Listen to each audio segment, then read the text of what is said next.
बिस्मिल्लाहिर्रहमानिर्रहीम, अस्सलामु अलैकुम। आप सभी को खुश आमदीद। मैं हूं सलमान मिर्ज़ा और आप देख रहे हैं मेरा यूट्यूब चैनल और Facebook page sum up with Salman Mirza. हुजूर वाला, ये वीडियो देखने के लिए आप सभी ने अपना कीमती वक्त निकाला है। वीडियो के आगाज़ में तहे दिल से आप सभी का मैं शुक्रिया अदा करता हूं, लेकिन इस दुआ के साथ कि आप जहां हों, खैर वाफियत से हों, सेहतमंद हों और तंदुरुस्त हों। जनाब, सऊदी अरब के अंदर मक्का मुकर्रमा के अंदर एक खातून का सर कलम कर दिया गया, उन पर हद नाफिज कर दी गई। हद नाफिज करने का मतलब ये होता है कि जनाब उसका सर धड़ से अलग कर दिया गया और उन खातून ने बड़ा संगीन किस्म का जुर्म सरजद किया था। उसके बाद लग ऐसा रहा है कि जनाब सऊदी अरब ने इस बात का फैसला कर लिया है, सऊदी हुकूमत ने, सऊदी इंतजामिया ने इस बात का फैसला कर लिया है कि अगर ये काम करते हुए आप पकड़े गए तो आपका सर धड़ से अलग कर दिया जाएगा। अक्सर नहीं, बेशतर पाकिस्तानी कभी सऊदी अरब जाते हैं उम्रे की अदायगी के लिए, हज की अदायगी के लिए, कुछ अकामा लेके जाते हैं, कुछ काम करते हैं। सऊदी अरब में पाकिस्तानियों की बड़ी तादाद मौजूद है, ना सिर्फ पाकिस्तानियों की बल्कि भारतीय मुस्लिम्स की, बांग्लादेशियों की बड़ी तादाद वहाँ पर मौजूद है। लेकिन अगर आप वहाँ पर जाएं तो खुदा के लिए ये काम मत कीजिएगा, क्योंकि पिछले ही दिनों 11 पाकिस्तानियों को पकड़ा उन्होंने और पकड़ने के बाद उन पर भी हद नाफिज कर दी गई, यानी उनका सर धड़ से अलग कर दिया गया। अब इन खातून ने क्या किया था, आज मैं आपको पूरी डिटेल बताता हूं। नाइजीरिया से इनका ताल्लुक है। आयशा प्रिंसेस मोहम्मद एस पर हर पासपोर्ट, यानी उनके पासपोर्ट के मुताबिक उनका जो नाम है वो आयशा प्रिंसेस मोहम्मद है। इनको एयरपोर्ट से हिरासत में लिया गया, सऊदी अरब के एयरपोर्ट से इनको हिरासत में लिया गया। इनके पास से मनशियात बरामद हुई। जब इनके पास से मनशियात बरामद हुई तो इनसे पूछा गया कि क्या आपके बैग में किसी ने गलती से रख दी है या किसी का, क्योंकि यूजुअली होता ही है ना कि हम लोग अगर कहीं जा रहे होते हैं तो लोग कहते हैं यार ये सामान ले जाओ। जैसे मैं उम्रा करने के लिए गया था तो हमारे एक दोस्त तो मुझे कह रहे थे कि यार ये सामान ले जाओ, हमने अभी तकरीबन 1 महीना और रहना है।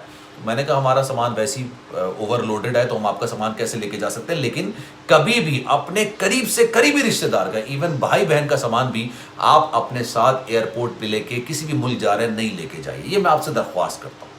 मतलब ये इसमें इंसान को अपनी आंखें माथे पे रख लेनी चाहिए कि आपने वो काम नहीं करना है। हो सकता है उसने जो आपको चीज़ पकड़ाई हो उसकी नीयत नहीं हो, लेकिन उसके बावजूद उसके अंदर कोई ऐसी ममनुआ चीज़ मौजूद हो जिसकी वजह से आप एयरपोर्ट पर फंस जाए और फिर आपके लिए कोई और मामला नहीं हो सके, आपको मौत की सज़ा सुना दी जाए। तो इसलिए भाई इसमें खुदगर्जी, इसमें आंखें माथे पर रखना कोई बुरी बात नहीं है।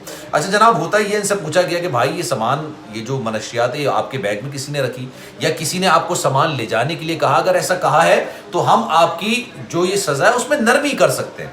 खातून ने एक्सेप्ट कर लिया कि नहीं जनाब मैं ये मनशियात का कारोबार करती हूँ। नाइजीरिया से ताल्लुक़ था, नाइजीरिया में गुर्बत बहुत ज़्यादा है, तो उन्होंने एक्सेप्ट कर लिया कि हाँ मैं काम करता हूँ। उसके बाद ये केस चला, केस जनाब फिर ये ट्रायल कोर्ट में गया। ट्रायल कोर्ट के बाद जो एक शाही ख़ानदान वहाँ पर वो सारे मामला को देखता है, अगर आप उनसे रहम की अपील करते हैं, हर जगह से उसकी अपील मुस्तरद हुई, उसके खिलाफ संगीन फैसला आया और कल की बात है मक्का मुकर्रमा में उस पर हद नाफिज कर दी गई, यानी उसका सर धड़ से अलग कर दिया गया।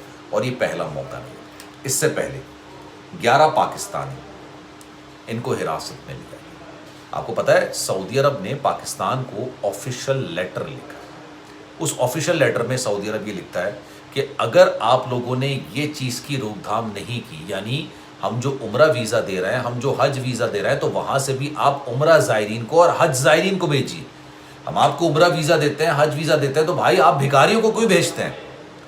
आप उम्रा ज़ायरीन को भेजिए, आप हज ज़ायरीन को भेजिए। क्योंकि पाकिस्तानी वहाँ पर जाके भीख मांगना शुरू कर देते हैं, 10 उल्टे काम करना शुरू कर देते हैं। इसलिए सऊदी अरब ने मुतनब्बे कर दिया पाकिस्तान को ऑफिशियल लेटर लिख के कि हम आपका कोटा कम कर देंगे, चाहे वो हज का हो चाहे वो उम्रे का हो। इसलिए कहा जा रहा है कि इस वक्त जो है ना वो हज का उम्रे का वीज़ा मिलना भी मुश्किल है।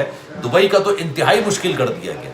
आपको पता है अमेरिका का वीज़ा जो रेशो है पाकिस्तानियों में रिजेक्शन जो है वो 60% है, मतलब 100 में से 60 लोगों को रिजेक्ट कर दिया जाता है।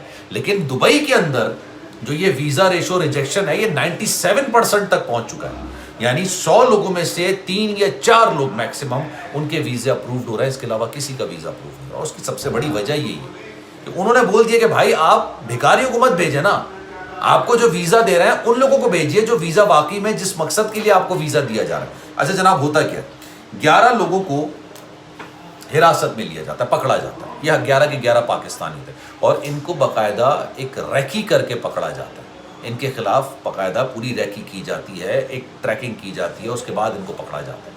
یہ فیس بک کے اوپر انہوں نے پیج, دیدہ دلیری چیک کریں آپ, مطلب نہ یہ گاڑی بیچ رہا ہے نہ بائک بیچ رہا ہے, ایسا کچھ نہیں کر رہا ہے. یہ فیس بک پر پیج بناتے ہیں اور پیج بنانے کے بعد یہ وہاں پر منشیات کی آن لائن فروخت کرنے کی بات کرتے ہیں.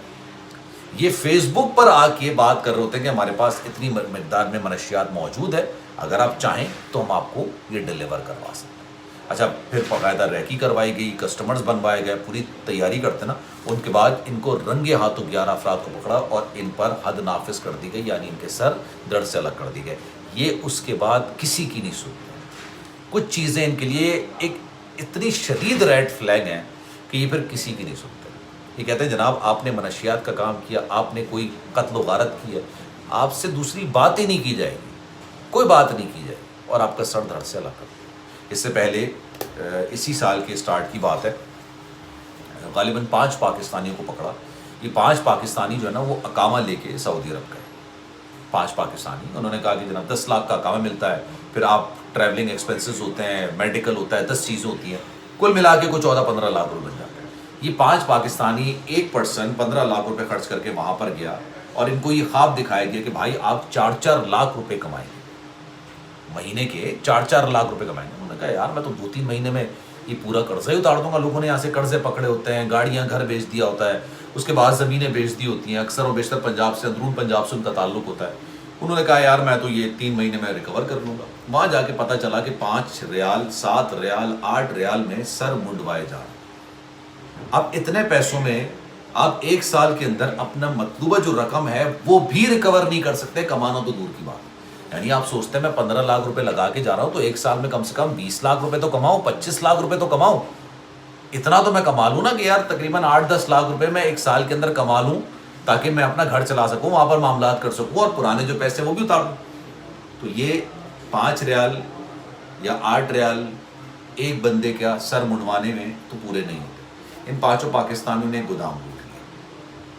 جب گودام لوٹا وہاں پر 2 چوکیدار بیٹھے تھے, بنگالی چوکیدار تھے, ان کو مارا پیٹا گیا. جب مارا پیٹا گیا ان میں سے ایک کی موت ہوئی. جب ایک کی موت ہوئی ہے تب ان کو گرفتار کیا گیا. ان کو کہا گیا کہ اگر صرف چوری کا معاملہ ہوتا آپ کو چھوڑ دیا جاتا, آپ کو چھوڑ دیا جاتا اگر صرف چوری کا معاملہ ہوتا. آپ نے ایک ایسے شخص کو مارا ہے جو اپنے بچوں کا پیٹ پالنے کے لیے اپنا وطن چھوڑ کے یہاں پر دیار غیر میں آ کے محنت مزدوری کرتا. 5 کے 5 پاکستانیوں کے سر قلم کر دیا. تو خیر جناب یہ معاملہ تھا, بڑا ہی حیرت انگیز, بڑا ہی چونکا دینے والا یہ واقعہ ہوا ہے. اب اس پر آپ کی رائے کیا ہے؟ میں چاہوں گا کہ کامنٹ سیکشن اپنی رائے کا اظہار ضرور کیجیے گا. سلمان مرزا کو دیجیے اجازت. زندگی رہی, صحت رہی, آپ کی دعائیں رہیں تو انشاءاللہ آپ سے پھر ملاقات ہوگی. اپنا بہت خیال رکھیے گا.